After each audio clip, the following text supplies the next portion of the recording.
Dicen que no estás, que no te encuentran. Yo sigo preguntando, ¿a dónde te llevaron? ¿Con quiénes? ¿Qué tierra, escombro, vaivén del agua te mece, te abraza, te oculta? Si dijeran que te has ido, respondería que estás acá. Vos toda, o casi. La ropa guardada, los jirones, las caravanas. Vos toda, o casi. El recuerdo de tu risa, o casi.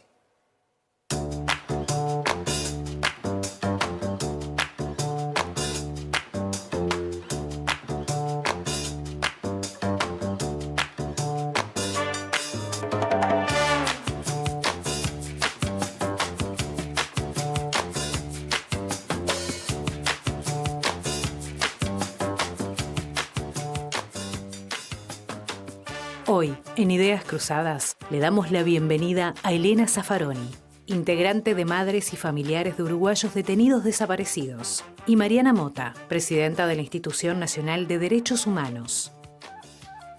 Buenas noches, bienvenidos a una nueva propuesta de Ideas Cruzadas. Hoy con la compañía de Elena Zaffaroni. Elena, gracias por venir. Gracias a ustedes. Y de Mariana Mota, gracias por venir. Muchas gracias. No tengo que decir jueza, No, doctora, no, tengo que decir. nada. Nada de eso. Bueno, obviamente que vamos a estar hablando sobre el tema de derechos humanos, la marcha, etcétera, pero yo las identifico a ustedes dos de hace mucho tiempo en toda esta movilización de tu lado, de los derechos humanos, de tu lado, del lado de la justicia, etcétera. ¿Cómo se conocieron? ¿Se acuerdan? Porque recién me estabas diciendo que tenés mala memoria.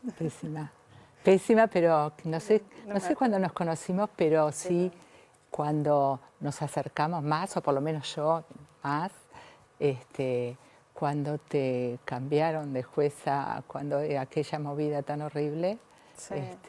en la Suprema Corte de Justicia. Sí, yo creo que debe haber sido vos ahí. con tu marido, tu hija. Sí. Los tres estaban ahí. Sí. Sí, capaz que fue ahí, porque en realidad trabajaba temas que obviamente a ellos les importaban, porque trabajaba la temática dentro de ese juzgado también los temas de crímenes de lesa humanidad y las causas, pero nunca nos habíamos visto durante todo ese tiempo de trabajo. Y creo que ahí sí, ahí nos vimos, ahí vi un montón de gente que yo nunca imaginé, pero además sí, estaban ellos, sí. ¿Fue cuando te quitaron del juzgado? Cuando me trasladaron del penal a civil, sí, cuando estaba con las causas. ¿Qué año fue eso? Febrero del 2013. Y ahí muy poco tiempo después entras al instituto. En el 2017. En el 2017, a la institución. Institución, sí. Sí. Sí, ya a esta altura ni lo corrijo. Ya está bien igual. Bueno, pero muy bien. Bueno, así que ahí se conocieron y de alguna manera han trabajado bastante cercanas. Bueno, de ahí sí, Sí, porque, de ahí sí. porque yo presenté causas judiciales, pero no nos Claro. veíamos con Mirta Ianse, con el juez Charles, con otros juzgados que nunca la había conocido directo. Así que, pero sí, la conocía por otras compañeras. Cuando entraron al 300. al 300 Carlos, Marta Valentini me contó lo que fue eso para ella entrar a ese lugar. Fue increíble. Contigo, ¿no? Contigo eras como el resguardo, ¿no? De que podían ir reconociendo, ir viendo, y de pronto se da cuenta que era ahí que había estado, ¿no? Fue impresionante. Sí, eso fue súper removedor, porque fue, en realidad en mi función, acompañarlos e ir hacia el lugar. Primero fuimos, en realidad en estas causas, al primer lugar donde fuimos fue al Boy Solanza por el caso de Uva Gessner, y en realidad luego también fuimos al batallón de Carmelo por el caso de Perrini, y luego en el 300, y ahí por la causa de por ley, por el tema del popular. Pero en realidad esas visitas para mí, más allá de lo que podían aportar en la causa, era una forma de reparación, que las víctimas fueran en otro sentido, fueran ya no como víctimas, que en realidad lo iban a seguir siendo siempre desde que sos víctima, pero en otra condición, en una condición de denunciantes, que tiene otro valor. y que son absolutamente removedoras y devastadoras. Por eso siempre les decía, bueno, ustedes quieren ir, porque yo después veía cómo Claro. los atravesaba todos los recuerdos, pero lo del 300 fue muy removedor porque además fue la primera vez que reconocieron el lugar, que fueron, o sea, cada uno tenía como pedacito, en esas recorridas cada uno tiene un pedacito de memoria que en el trayecto colectivo de ir reconociendo el lugar van juntando esos pedacitos y van reconstruyendo todo eso. Es algo realmente único, porque aparecen otras memorias en el momento, se despiertan memorias que uno ni siquiera las tiene conscientes. Entonces empiezan a aparecer esas memorias y van sumándose y van reconstruyendo una realidad terrible, pero que para ellos es necesario tenerla y decir, bueno, es esto que hemos dicho todas estas veces y que hemos señalado, bueno, existe, es así, aquí está. Y en el caso del 300 sí, realmente fue muy removedor esa visita. Y vos te quedaste con lo que te dijo Marta Valentini. Total, sí. Con lo que me dijo Marta, bueno, otras compañeras que estuvieron, y con lo que es eso, ¿no? Decir sí, es así, porque uno cuenta las cosas, denuncia, o le cuenta a amigos, a la familia, bueno, pocas veces tuvimos la posibilidad en los juzgados, y esa memoria se va también llenando de otras cosas que te queda después la duda. Era exactamente así, era no. Y entonces ella me dijo, y era así, era donde lavé los platos, era, no sé, viste que Marta era muy apasionada. Sí, fue muy, muy importante. El encontrarse con esas cosas que, claro, que en un momento determinado terrible de tu vida significaron cosas, ¿no? Y que significan, ¿no? En el presente, o sea, me parece que son las que permiten, como dice Mariana, cambiar, dejar ese dolor atrás, porque tú sos un denunciante, ¿no? Pero no te dejan ser denunciante. Por años no nos dejaron, y en ese tiempo de por años tener que estar en ese lugar, ¿no? No es eso lo que buscas. Querés que esta historia avance, porque lo que pasó no lo vas a cambiar. Claro. Lo que querés cambiar es ese presente, es esa impunidad, ese que acá no pasó nada, con los desaparecidos, el que no existieron, ¿no? Entonces esas madres que contaban lo que hacían, cómo fue, quiénes eran, ¿no? Es parte de algo muy duro que les tocó hacer hasta que finalmente reconocieron que sí, que estuvieron, que vivieron, que existían, que los mataron, ¿no? Eso va dando otro lugar y permitiendo avanzar en la historia personal y también en la historia de todos, ¿no? Sí, muchas veces lo he hablado con otros que estuvieron presos. ¿Vos hablaste enseguida? ¿Demoraste en hablar, en contar lo que viviste? Me parece que hablé enseguida, o medianamente enseguida, ¿no? Porque la familia te espera. Hay cosas que a mí me parece que son innecesarias hablarlas, porque no aportan, ¿no? Como centrarse en las torturas. Entonces eso se descuenta que fue y estás ahí, estás bien, estás, bueno. Lo que querés es explicar las cosas que sucedieron, explicar mucho cómo convivías, explicar mucho, poner yo en mi caso, como nos detienen junto con el que era mi compañero. Para mí, mientras estuve presa, también era como una constante denunciar a militar que se me ponía delante, yo preguntaba por él. Sabía que no me iban a dar respuestas, pero era como que no quería hacer como que no pasó, ¿no? Y tuve una familia muy, muy amorosa, muy cercana, muy que me rodeó. Hice algo horrible, que mi hijo tenía 3 años y medio cuando salí, que fue la necesidad de contarle a él la historia. Ya. Un día lo senté y le conté todo como era, ¿no? Como había pasado. Y después yo decía, ¿cómo hice? Era para mí, ¿no? Era como que yo necesitaba, porque decía, ¿cuándo voy a tener las palabras? El momento, ¿cuál va a ser el momento? Era como que nunca era el momento, tampoco era ese, ¿no?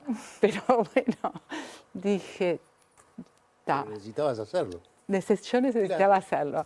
Él no necesitaba, tal vez, ni sé qué fue lo que le entendió, pero algo entendió de eso. Y con mi suegra también. Con mi suegra tuvimos también una relación preciosa y que no nos conocíamos mucho antes, ¿no?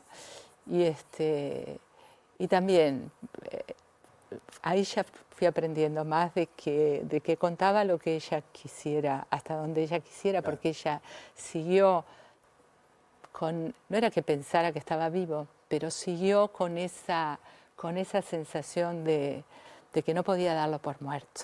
No sé cómo explicar, pero ese lapso, a veces es de años, no es de un día, no es de, aunque sepas, ¿no? Y entonces yo le decía, Cacha, lo vimos, no lo vimos morir, pero lo vimos, no.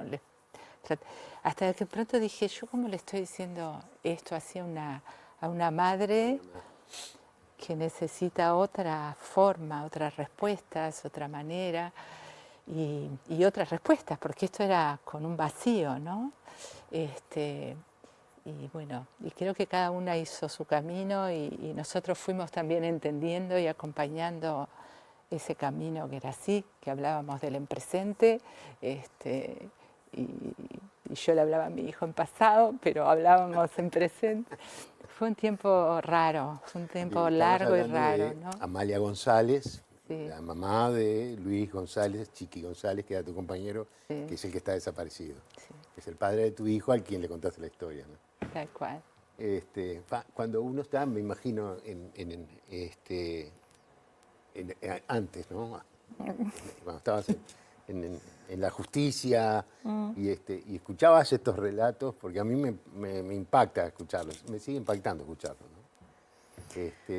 ¿Cómo manejabas las emociones, no? Y yo trataba de hacer que todo, o sea, trataba que se sintieran lo menos incómodo posible, porque en realidad veía que los relatos eran muy crudos, eran muy dolorosos, que además generaban mucha emoción y se quebraban. Entonces les tomaba yo la declaración para que no hubiera una tercera persona. Era una sala. Mi juzgado era bastante decadente, porque los juzgados penales en esa época eran ediliciamente decadentes. Ediliciamente. Pero bueno, dentro de esa pobreza franciscana que tenían los juzgados penales, estaba la fiscal, estaba la persona que declaraba y estaba yo. Era como muy íntimo aquello. Y le respetaba los silencios, le respetaba los tiempos para hablar, porque en realidad estaba revictimizando, le estaba pidiendo que recordara una cosa que era terrible. Entonces, nada, todo el espacio que pudieran tener para hablar, los convocábamos a través de los abogados y no por la policía, para evitar ese nuevo contacto con la policía, porque a veces el único contacto anterior que habían tenido con la policía era cuando los habían reprimido. Entonces, claro, alejemos eso. Entonces traté de armar, pero fue como una cuestión instintiva, porque además a partir de los relatos me iba confirmando que tenía que cuidarlos y protegerlos de alguna manera. Y luego sentir por ellos mismos, ¿no? Por quienes declaraban, que se sentían aliviados a pesar de decir cosas muy dolorosas y de haberse quebrado muchas veces, que era un alivio hablar, porque era la primera vez que hablaban al Estado, o sea, yo representaba al Estado inevitablemente. Entonces era una función, y además esta cuestión de sentir la responsabilidad como Estado de la demora, ¿no? Digo, esto está tan demorado, esta justicia está tan demorada que no es justicia, hagamos todo lo posible para que yo no sea responsable de esa demora, sabiendo que, bueno, que del anterior no la tenía, no era responsable, pero por lo menos en mi función tenía que darle todo el impulso que pudiera. Y nada, y ahí me fui cubriendo de causas, pero bueno, creo, de causas en realidad, porque fueron incrementándose. Y en realidad fue una forma también de significar que cuando se recibían denuncias, aparecían más denuncias, porque en definitiva había una necesidad de denunciar, que era obvio que había una necesidad, porque estábamos transitando la ley de caducidad y se había abierto una puerta con el caso de Nibia, con el pedido de inconstitucionalidad en ese momento, y bueno, fue la primera vez que se abrió esa puerta y a partir de ahí dijimos aprovechemos esto y empecemos. Entonces se presentaron otras inconstitucionalidades y en una causa que tenía muchos homicidios, muchas muertes en prisión, muchos asesinatos, obviamente, ahí pedimos la inconstitucionalidad bueno, lo pidió la fiscal, pero bueno, yo lo tramité obviamente y la Corte en ese momento aceptó, porque ya había aceptado la causa de Nibia. Y entonces, claro, se empezaron a tramitar todos esos homicidios, que eran como 10, 20 homicidios. Entonces ahí se multiplicaron las causas y después empezaron a aparecer más causas, porque claro, había una posibilidad de denunciar. O sea, se entendió que había un resquicio ahí en la justicia. Más allá de que, como dice Elena, la primera causa fue la que inició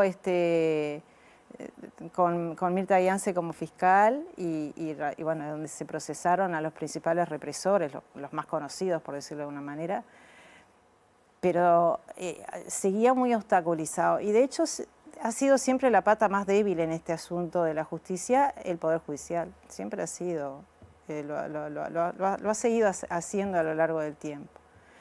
Pero entonces, no solamente esto de ver cómo eso estaba tan presente, ¿no? El dolor y además conocer el grado de daño que fue tan profundo, sino que a veces lo he comentado, o sea, la posibilidad de poder describir lo que vivieron era realmente imposible, porque era tan extraordinariamente terrible que yo me daba cuenta que lo que estaban diciendo era lo que las palabras le permitían, pero dentro de su cabeza había otras imágenes que eran indescriptibles. Entonces, uno trataba de recoger eso en el expediente, sabiendo que estaba recogiendo un pedazo de una realidad mucho más cruda. Y esa limitación, o sea, la sigo sintiendo el día de hoy, como diciendo, estas personas, víctimas, testigos víctimas, han vivido una historia tan atroz y conviven con eso día a día. O sea, para mí es maravilloso que sigan, que vivan y que sigan siendo personas y que transiten con normalidad la vida cargando con esos recuerdos tan terribles. No. Pero a la vez sí, pero digo, pensando, ¿no? ¿Cuánto? ¿En qué año fue eso? 2011. Yo empecé en esa sede en 2013, el 2009. 2009. Del 2009 al 2013. 2009-2013. Yo salí en el año 78, en plena dictadura, ¿no? Y cuando presentamos las causas en el año 85, que todavía no estaba la ley de caducidad, que teníamos muchísima información porque nos habían detenido juntos, porque yo fui testigo de todo lo que sucedió ahí, no la vehiculizaron. O sea, tuve una entrevista con el juez me dijo, o con no sé quién me recibió, es cuando se presentó esa causa, y me dijo, usted se imaginará que a todas estas personas, todos los militares que recopilé de los compañeros, ¿no? Porque encapuchados, todo eso que vas los nombres de los que nos fueron a buscar, mi suegra había guardado las chapas de los autos, se había anotado. Bueno, teníamos una cantidad de cosas en ese sentido. No voy a citar a nadie. No voy a citar a nadie.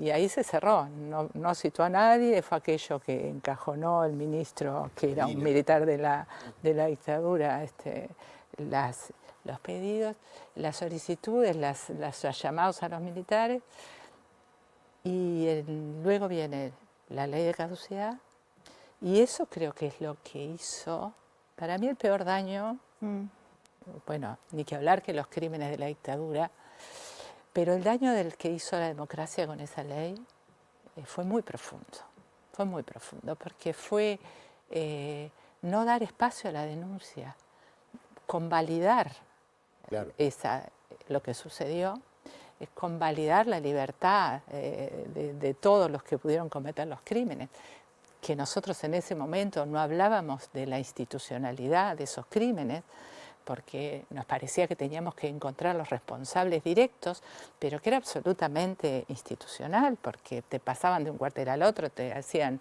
esto, venían los de la COA para acá, para allá, bueno. Y eso fue demasiado largo, demasiado largo, demasiado largo. Eso obligó a que los compañeros, las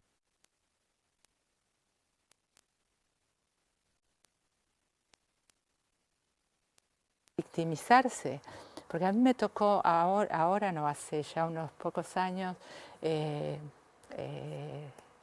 el juzgado con el tema de un médico, el que nosotros denunciamos como un médico que era practicante, luego supimos con este nuevo caso, el doctor Susak, que nos revisó en esas condiciones al tercer día de estar ahí, nos hicieron una ficha médica, nos sacaron las fotos, él nos vio la foto con la que requieren a Chiqui. Es esa foto que le sacan ahí, que parece que está muerto. Sí, sí. Pero así estaban todos los compañeros. O sea, así estaban todos demagullados. Él los pasó, los vio. Bueno, quisimos que él testificara. Él se fue del país, no hubo forma. Finalmente, no sé cómo se consigue la extradición de él en el año, después de la pandemia o antes de la pandemia, poner 20 y algo, fue antes de 22, creo, fue por ahí. Y me citan como testigo a declarar ahí. Y fue la cosa más reparadora que tuve. No estaba él. Yo había pedido un careo, el abogado dijo, no, mejor no. Digo, yo no sé qué es lo que hizo él. Siempre quise saber qué vio, qué hizo, qué pasó. Ese fue mi primera denuncia, él estuvo ahí todo el tiempo, así que ¿qué pasó, no? No lo había visto como parte de esa operativa. Cuando fui tantos años después, ya sabíamos que esas operativas, los médicos eran médicos de OCOA, o sea, como que era todo una cosa mucho más participativa de eso, ¿no? Y cuando la jueza me lee lo que yo había dicho en el año 85, fue vivirlo todo de otra manera. Fue pensar, mientras ella hablaba, era como que me desdoblaba, iba diciendo, ¿y cómo pudimos soportar eso? ¿Y cómo vimos eso? ¿Y cómo mi hijo, yo estaba embarazada, cómo yo decidí tener un hijo y cómo pasamos eso juntos? Y cómo, no sé, empecé así, ¿no? Que sí, fue así, pero fue liberador también. Fue como que dije, hasta esto es el efecto de un juicio real, ¿no? De que te da esa posibilidad, inclusive cuando testimonias y duramente, es algo que va funcionando de otra manera hacia el interior. Un poco lo que decías tú cuando Tal cual. escuchabas, Sí, Tal sí. cual. dándole espacio para... Sí, incluso cuando me trasladan, a ver, yo sabía que en algún momento iba a ocurrir, pero cuando ocurrió me dio mucha pena por las causas que no iba a poder terminar, que fueron muchísimas, obvio. Algunas las logré, pero otras no, pero por lo menos fue una carrera contra el tiempo de juntar pruebas y tal. Pero entonces, en algún momento, como que me nació un poco menos decir, o por lo menos comentar con algunos partícipes de esas causas, bueno, qué lástima que no pude terminar la causa o que no pude llegar a sentenciar y tal. Y en más de una me dijeron, no, esto ya fue para nosotros mucho, porque en realidad, claro, uno en el rol de juez Sí, claro, entiende que lo tiene que empezar y terminar el trabajo, pero para muchos el hecho de poder vincularse con otras víctimas con las cuales estuvieron en el mismo lugar, que poder identificar el lugar, que poder reunir y hacer todo ese recuerdo juntos, fue un montón.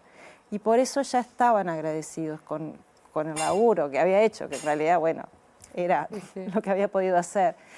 Pero sí, también es una forma de reparación. Por eso no solamente recorrer el lugar, dar el testimonio y poder compartir y reencontrarse con otras personas, que más allá que el vínculo fuese dolor, pero también sentir que, bueno, que recorren juntos también la denuncia, que reclaman, que reivindican el derecho a la justicia. Y entonces me parece que también es una forma de reparación y eso sirve. O sea, uno aprende también mucho en este trabajo, en ese trabajo que me tocó hacer, me aprendí mucho.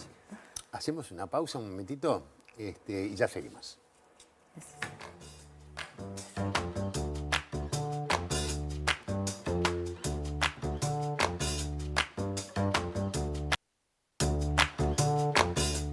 Presenta Mercado Agrícola de Montevideo, en el corazón de un barrio donde late la ciudad.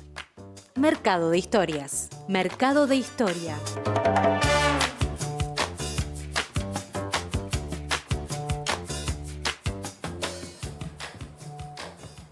Seguimos conversando con Elena Zaffaroni y Mariana Mota. Se viene una nueva marcha, la 31ª Marcha del Silencio. 30 años marchando contra la impunidad de ayer y hoy exigimos respuesta. ¿Dónde están? Esa es la consigna. Bueno, ¿cómo? Vos has dicho en algún momento que ya la marcha es patrimonio Nacional, total. Patrimonio nacional. De todos, ¿no? Yo creo que sí. Y si hablamos de cosas reparadoras, me parece que es eso, que es como ese encuentro, porque hay mucha emoción en esa marcha, ¿no?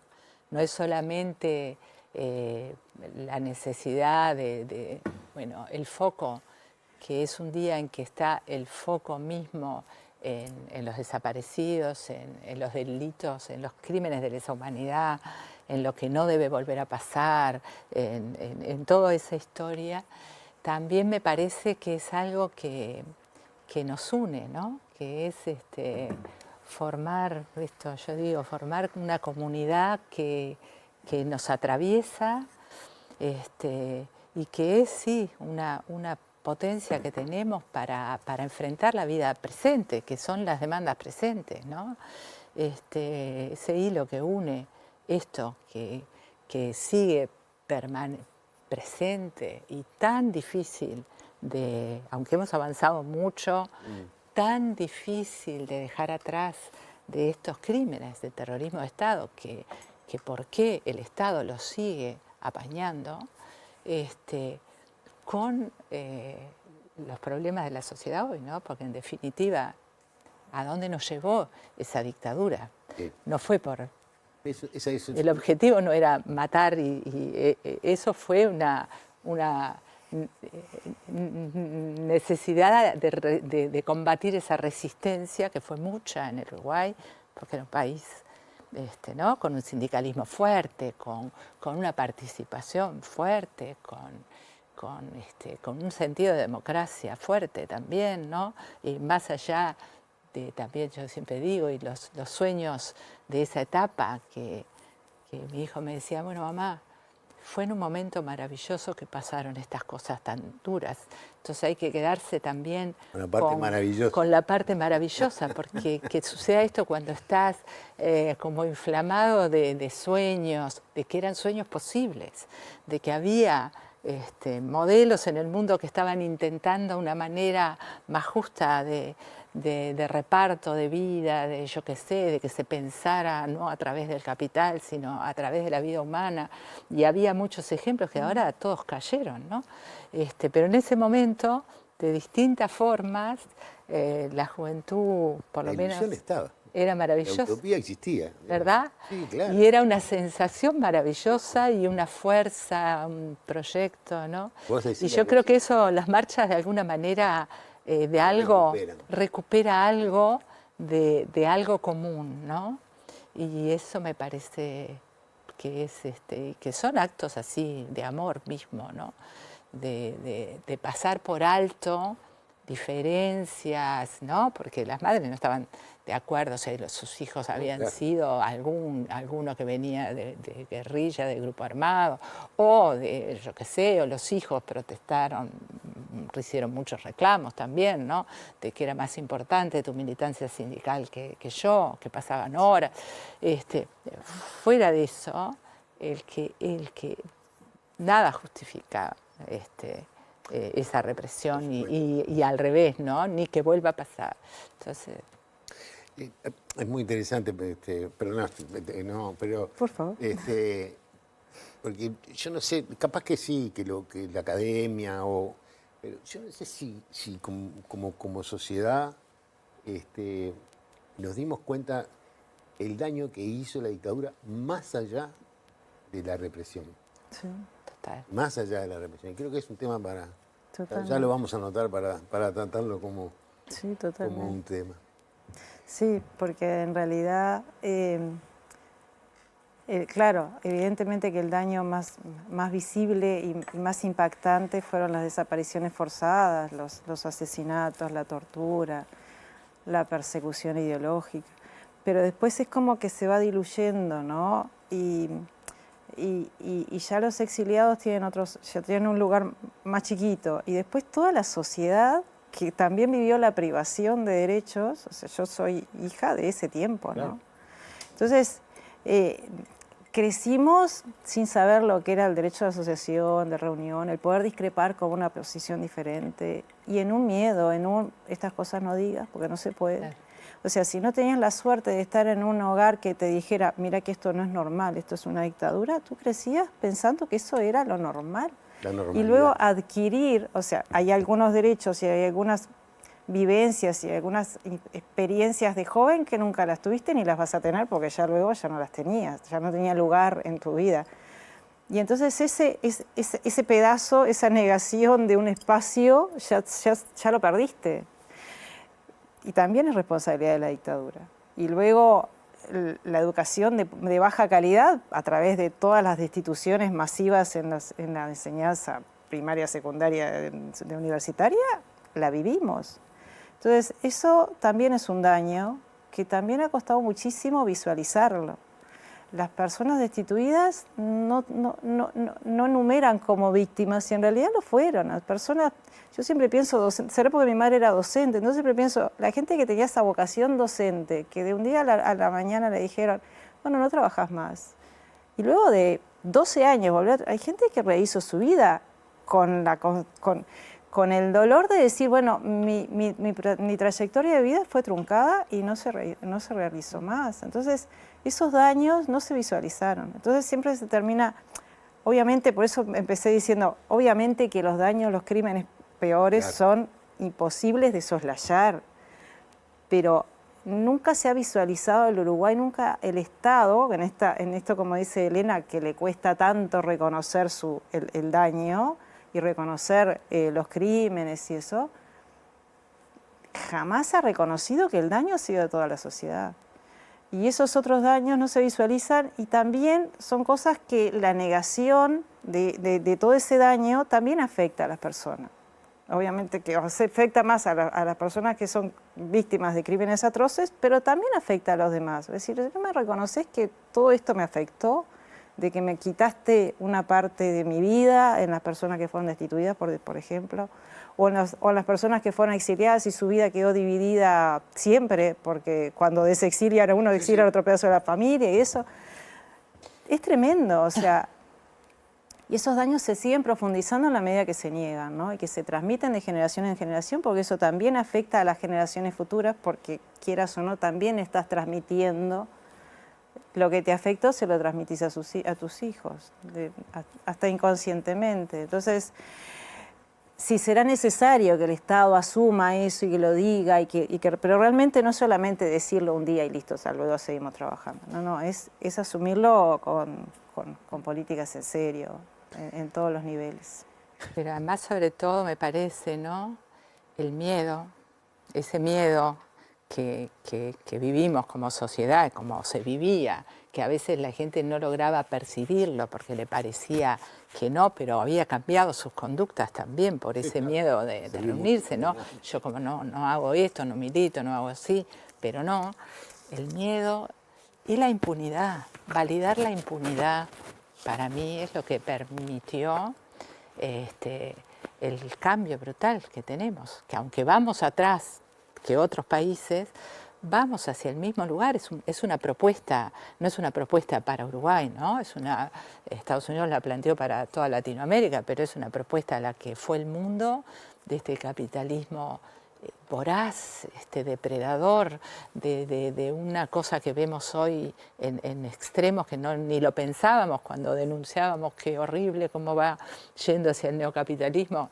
este neocapitalismo y a ese aislamiento personal, a la desestructura de la sociedad como nació y creció con 1000 defectos, pero nuestra sociedad era muy el barrio que apañaba, la escuela pública, la universidad pública, un servicio a la sociedad. Nubes. Déjame que pase el dato.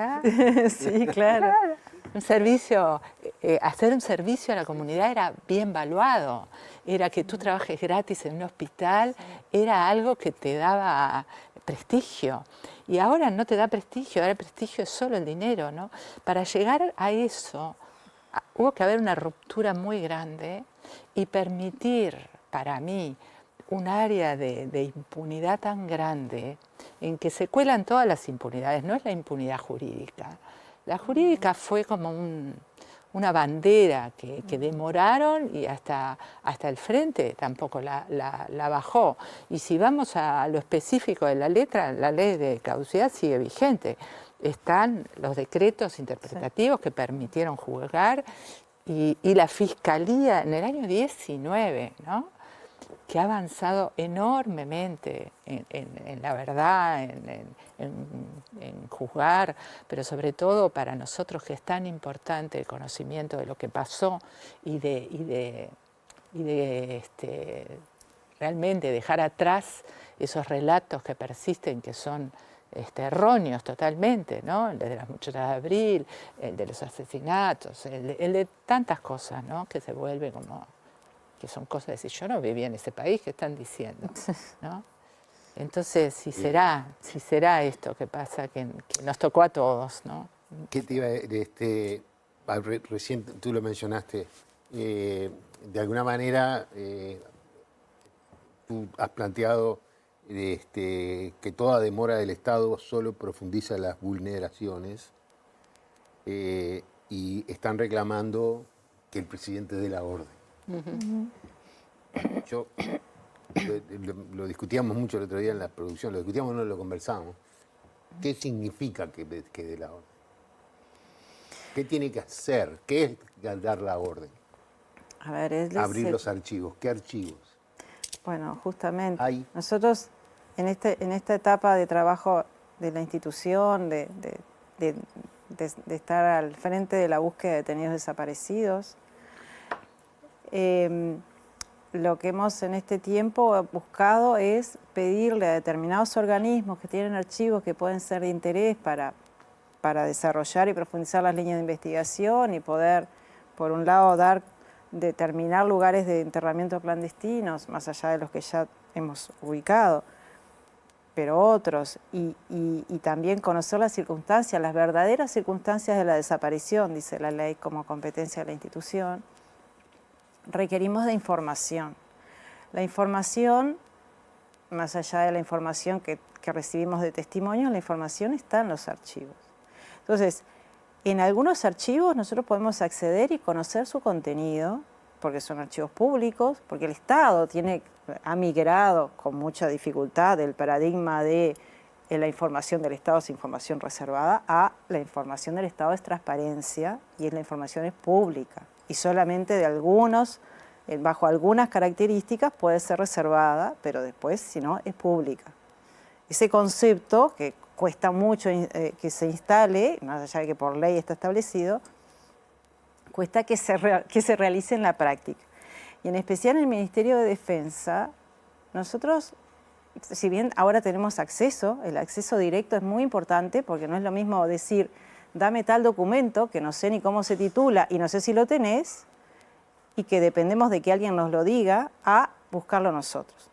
Pero para buscarlo nosotros, lo ideal es que cada organismo tenga claro cuáles son sus archivos y qué contiene cada archivo. O sea, qué tiene, usted se va a enfrentar a tal archivo que contiene esto, esto, esto, esto y esto. Lo puede buscar aquí, aquí, acá.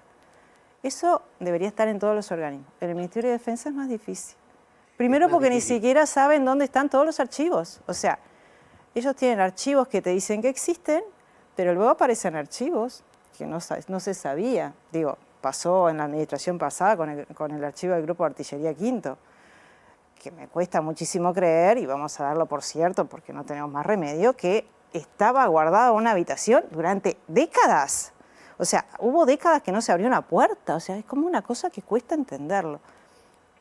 Y luego nos ha pasado que hay archivos o documentos que nosotros hemos pedido y te dicen que no, y luego sí están. Entonces, partimos de una situación en la cual no ha habido respuestas ciertas.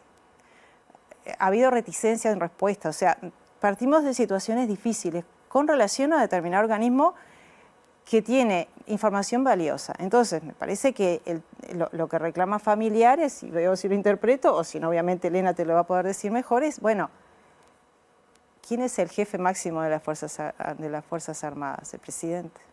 El presidente puede decirle, o podría decirle a las Fuerzas Armadas, aporten la información, busquen la información, sistematicen la información. Yo no voy a pedir que lo hagan ellos, porque ya no los confío, porque nos han mentido durante tanto tiempo. Y yo acá no estoy particularizando en personas concretas, es el organismo en sí, que más allá de que hoy día nos habilita, nos deja abrir, nos abre las puertas, pero no nos indica, acá hay información valiosa. O no nos ayuda a decir, bueno, busquemos juntos, hagamos un trabajo proactivo de buscar todas las unidades militares del país, donde puede haber archivos. Y busquemos juntos y vengan personas externas a la fuerza a ayudarnos a buscar la información que es valiosa. Y hagámoslo rápido, porque esto lleva mucho tiempo de demora. Y eso creo que si parte del presidente es importante, es muy importante, porque es el jefe máximo de la fuerza. Tengo que hacer una pausa, pero quiero dejarte planteado que me digas después por qué no se hace. ¿O qué te parece? ¿O qué les parece? Ya volvemos. Interprete lo que dice.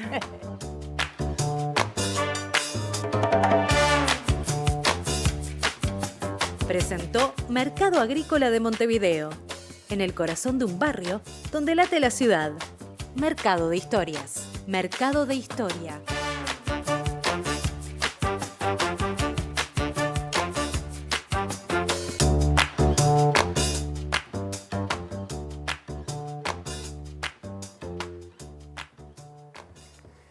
Seguimos conversando con Elena Zaffaroni y Mariana Mota. Yo les dejé tirada ahí una preguntita que capaz que ustedes me pueden decir, eso tenés que preguntárselo al presidente. Tal cual. Pero no, yo te iba además a poner en relación a cuando decimos la orden, queremos decir mucho más que los archivos. Queremos decir los archivos porque hace 50 años pensamos que la información también está en archivos por la práctica que hay, que escribían hasta los medicamentos que toma cada uno, está todo escrito en los archivos, sino que el presidente y la ministra son los mandos máximos de las Fuerzas Armadas, y esas Fuerzas Armadas deberían subordinarse a entregar, a buscar y proporcionar la información para que el Estado no siga cometiendo el delito de lesa humanidad de las desapariciones forzadas, porque es un delito que hereda el Estado uruguayo, cometido durante la dictadura por el Estado dictatorial,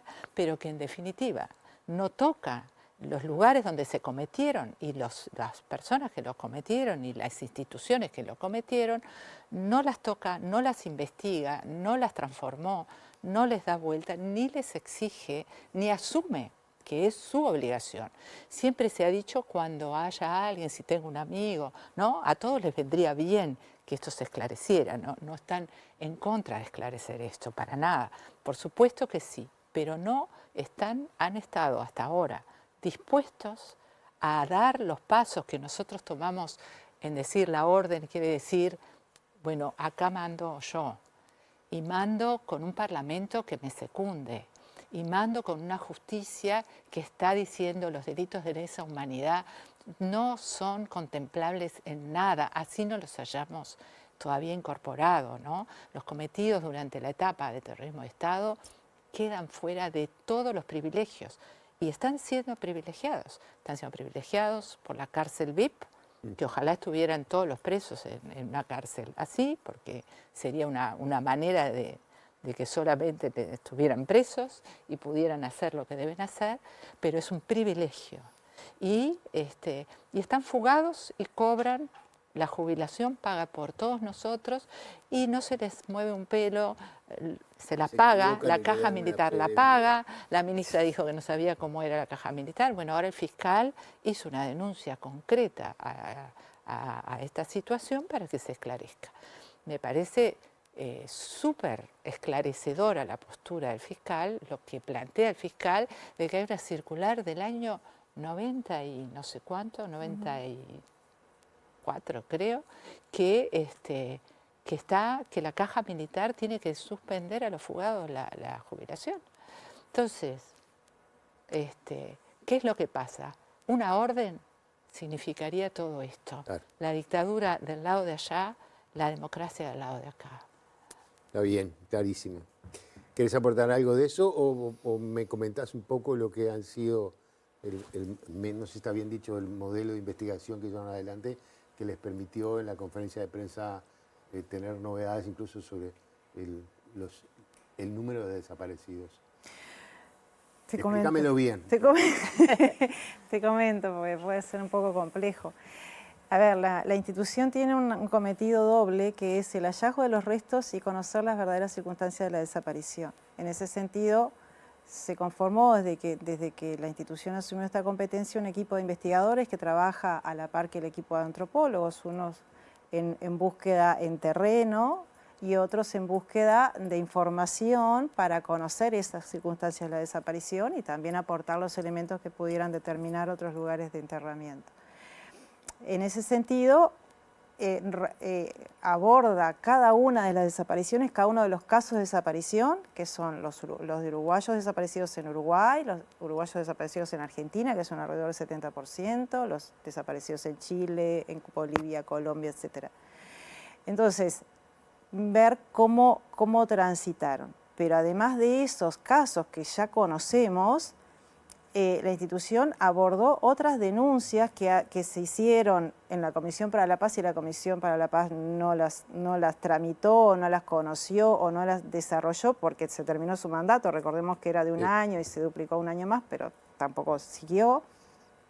Luego la Secretaría de Seguimiento para la Comisión para la Paz, la Secretaría de Derechos Humanos.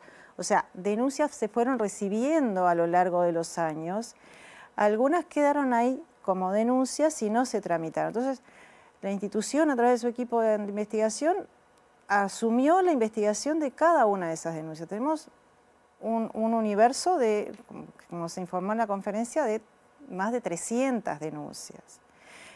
Eso al día de la conferencia, pero también ha habido otras denuncias que conocimos que se hicieron, por ejemplo, en la Cancillería, de las cuales también vamos a tomar información. Entonces, lo que pretende hacer la institución es hacer un estado de situación de las denuncias que se han ido trabajando. Algunas decantan en hipótesis que realmente son de desaparición forzada, documentada, ¿no? Documentada en el sentido, esta persona sí tuvo requisitoria, sí estuvo vinculada como militante gremial, político, bueno, sindical, y de alguna manera dejó de verse y hay una intervención del Estado, porque la desaparición tiene que tener ese marco regulatorio que es el marco de la definición de la desaparición forzada, donde por diferentes circunstancias una persona es detenida con intervención de un agente del Estado o con tolerancia o aquiescencia de ese agente del Estado. Hay una intervención del Estado en la situación, en destino de esa persona. En ese marco jurídico se estudian esas denuncias. Algunas se descartaron porque no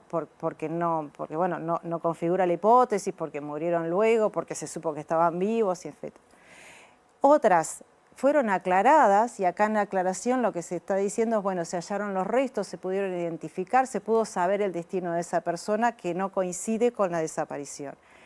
Y entonces tenemos un núcleo de denuncias que son las que conocemos, las que estaban familiarizados en el sentido de que, bueno, que familiares reivindica a cada uno de los 20 de mayo, más otras que se agregan a ese número, porque como digo, configuran una hipótesis de desaparición, y otro universo que son denuncias que se siguen investigando y que lo que tenemos que resolver es justamente eso, si se asuman a las denuncias como desaparición o se descartan. Pero es un trabajo meticuloso que desarrolla el equipo de investigación. Digo además que muchas son de Argentina, ¿no? O sea, se sigue engrosando el número en Argentina. Y cuando se descartan o cuando se confirman es siempre en función a información documental, no es aquello de, bueno, me dijeron, Sí, claro. el vecino, o sea, más allá de que obviamente toda esa información se valora y se acumula, ¿no? Bueno, ese trabajo de la institución nos pareció que era importante darlo a información, porque en realidad el tema del número de personas desaparecidas siempre va a ser un número variable. Primero porque se siguen recibiendo denuncias, parece increíble, pero sí se siguen recibiendo denuncias, y porque principalmente el Estado, que fue el responsable de las desapariciones, nunca admitió y nunca puso sobre la mesa, estas son nuestras víctimas. Entonces, va a ser un número que vamos a ir descubriendo en la medida de que haya personas que lo denuncian y puede haber personas que nunca sean denunciadas, porque las circunstancias de cada víctima son diferentes. Pasaron años, pasaron muchos años. Claro, o personas que eran solas y nadie denunció por ella, ¿no? Entonces, en realidad, el número siempre va a ser provisorio y va a ser variable. Pero bueno, el trabajo de la institución era importante dar cuenta a la opinión pública lo que se estaba trabajando. ¿Y familiares cómo toma esta...? No, muy positivo, porque es una manera de avanzar, de tomar. Siempre nos preocuparon todas las que, antes cuando las denuncias quedaban en familiares, capacidad de investigar ninguna, ¿no? Así que esto es el que esté todo el equipo trabajando, el mostrar, el hacer público cómo trabajan, nos parece positivo. Dije todo enredado, dije fugados en lugar de prófugos, y dije que no daban la fe no dije que no daban la fe de vida. ¿Viste lo que pasa en estas charlas así que nos entendemos, pero que... No, pero se entendió. Digo todo mal. Se entendió todo. Pero se entendió el fondo. Por favor. Bueno, terminamos con una pregunta que no tiene nada que ver con bueno, el 20 de mayo, la marcha, como siempre, nada. 19 horas, en Montevideo, 19 horas, Rivera y Jackson, hasta la Plaza Libertad. Esperamos a todos. Participé una vez en Piriápolis, ¿sabes? Bueno, y se hacen, el otro año fueron 70 por todo el país, este año creo que van a ser más, así que en realidad creo que hay un lugar en la página de familiares donde van anotando. Y también fuera del país, ¿no? Se hacen, también en otros países. Fuera del país también. Las comunidades uruguayas en otros países también dicen presente. Me dicen que en el Instagram de familiares también están los distintos lugares. Bueno, esto entonces, ¿tenés que sacar una cartita? Ay, socorro. No. Así. Después de esto es, me la tienen que leer. Ay, qué linda pregunta. Bueno, léela. ¿Qué te da esperanza? Ah, mirá, que parece que fuera mentira. Porque sí, la juventud, total, siempre me da esperanza la juventud. Siempre digo que no tendrían que estar entrevistándonos a nosotros, que tendrían que estar entrevistando a todos los jóvenes que están trabajando por esto, llenándolo de nuevas palabras, de nuevas miradas, ampliando esta lucha que es por todos los derechos, que es que en definitiva con palabras que se acercan a lo de ahora, ¿no? Contra todos los autoritarismos, los colonialismos, toda la situación del patriarcal en la que seguimos desarrollando las sociedades. Así que siempre tengo confianza, no sé si es esperanza, pero sé que van a encontrar caminos para seguir armando, soñando y buscando un mundo mejor. Muy lindo. Muy bien. La verdad, hermoso. ¿Qué dice tu pregunta? Uy, si filmaras una película o serie, ¿de qué se trataría? Uy. Hay como montones de temas, pero capaz que sería aburridísimo para algunas personas, pero nada, como se supone que es lo que me parece a mí. A veces me preocupa un poco nada, por lo menos me pasa, cuando voy a una película siempre me queda rondando mucho el tiempo, los mensajes directos o subliminales o la sensación que le queda a uno en una película y siempre te construye en la cabeza. Entonces, pensando por lo menos en mi experiencia, me parecería interesante ver cómo el Estado ha ido cambiando en su función y cómo eso ha impactado negativa o positivamente en la construcción de las personas, ¿no? En la construcción de las sociedades. Es bastante complejo, no sé quién la filmaría ni quién haría el guión. ¿Quién haría el guión? Bueno, pero eso ya no es la pregunta, así que no me preocupo. Yo me interesaba un poco eso, porque a veces uno mirando a lo largo del tiempo y un poco escuchando a Elena y escuchándonos a nosotros mismos hoy que estábamos conversando, cómo esto fue migrando, ¿no? Cómo era una sociedad de una manera, cómo fue modificándose y qué ha hecho el Estado en ese sentido de las diferentes funciones, cómo eso ha impactado en la forma de ser de una sociedad, que después también la sociedad la constituimos todos los individuos y cómo también hemos ido cambiando como integrantes en esa sociedad y como partícipes de esa sociedad o no partícipes en esto de la profundización del individualismo y todo eso. Medio para vincularlo, porque también a mí me preocupa mucho estos discursos o pensamientos que a veces empiezan a proliferar de que el Estado no sirve para nada y que cada uno resuelva así como pueda. Y nada, vamos a una situación que no le hace bien a nadie. Entonces, tal vez un poco para mirar eso y decir que nos deje pensando un poco de alguna manera. Bueno, yo les quiero agradecer que hayan venido. Ha sido una charla, por lo menos para mí, preciosa. Aunque a veces me dicen que no es cierto, pero yo aprendo cada una de estas reuniones que tenemos en este estar nuestro. Así que gracias por haber estado acá. Espero que hayan pasado bien. Gracias. Y a ustedes les digo que bueno, los espero el próximo domingo para seguir haciendo Ideas Cruzadas, recordando que para nosotros conversar es pensar juntos en voz alta. Hasta la próxima.